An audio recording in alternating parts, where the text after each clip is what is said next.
Welcome to finally another film video. Boy, how I missed making videos like this, taking photos on film, talking about film cameras, and just generally about film. Recently, I finally gave in to buying my first 6x6 medium format film. I have been wanting to dive into the square format as it is quite interesting and has a different aspect ratio than 35mm and 6x7. I was looking at the Hasselblad 500cm for quite a while but was really not sure if it was the 6x6 camera for me. I was hesitant to get it because the experience is pretty much the same as my Mamiya RB67, only it is shooting in 6x6 format. Not to mention the price of a Hasselblad is no joke. Until I came across the Rolleiflex, which by the way I have heard great things about before but never really paid much attention since I was not into TLRs. What sparked my interest aside from the TLR experience, which is something new to me, is the work of Vivian Meyer, who used Rolleiflex to capture her work. I was amazed with how she was able to maneuver the TLR camera to capture such breathtaking photographs. Also, I am well aware that the Rolleiflex or any other camera is nothing but a tool and won't make me a great photographer nevertheless. But I was looking for a spark and interest to find something to shoot. And the main reason why I wanted a 6x6 format camera for a while is documenting my everyday life as well as the life around me.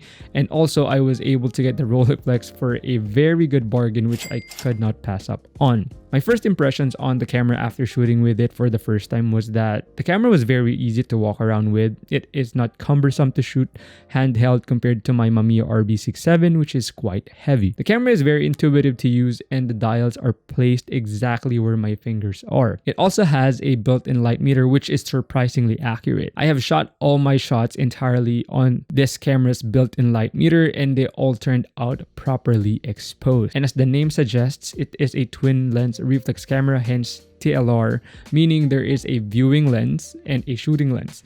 This camera's shooting lens is equipped with a Carl Zeiss planar 2.8F lens which is tack sharp. Like the RB67, the Rolleiflex uses a waist level viewfinder looking through a ground glass. The ground glass is very bright and a breeze to shoot with. It also has a magnifier.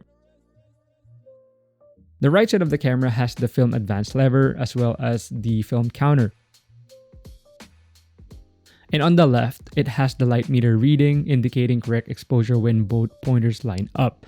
Also on the left is the exposure compensation and ISO setting dials. And on the back is an exposure chart for corresponding aperture and shutter speed settings. The bottom part of the camera is where the film is loaded.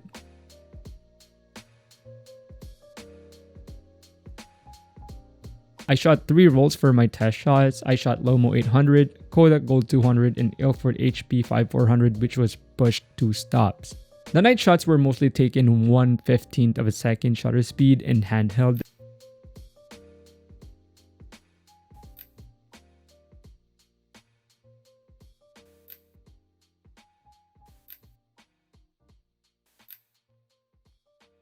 And I am just amazed how amazing the images turned out and how accurate the light meter was. It was also my first time shooting Kodak Gold 200 in medium format and boy was I surprised how good they turned out.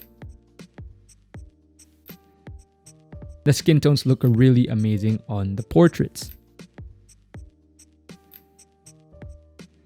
I shot a roll of black and white as well, definitely a staple when shooting a Rolleiflex. I pushed it 2 stops because I wanted a more contrasty look on my images, plus these test shots were to determine what I should push Ilford HP5 for a wedding that I will be shooting. All of these images were developed by my local lab and I scanned every single one of them using the Epson V600 paired with the Negative Lab Pro software. I am definitely happy with my first rolls on this camera and I can't wait to keep shooting with it. Also, at the time of making this video, I have shot the wedding I spoke about earlier and I cannot wait to get my rolls back and show you guys how it all turned out. Also, I am surprised how I got used to using the waist level viewfinder on this camera from when I first used it.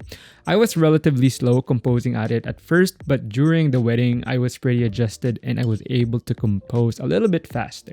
I can't wait to see what I can make out with this camera and I will definitely share my adventure with you guys.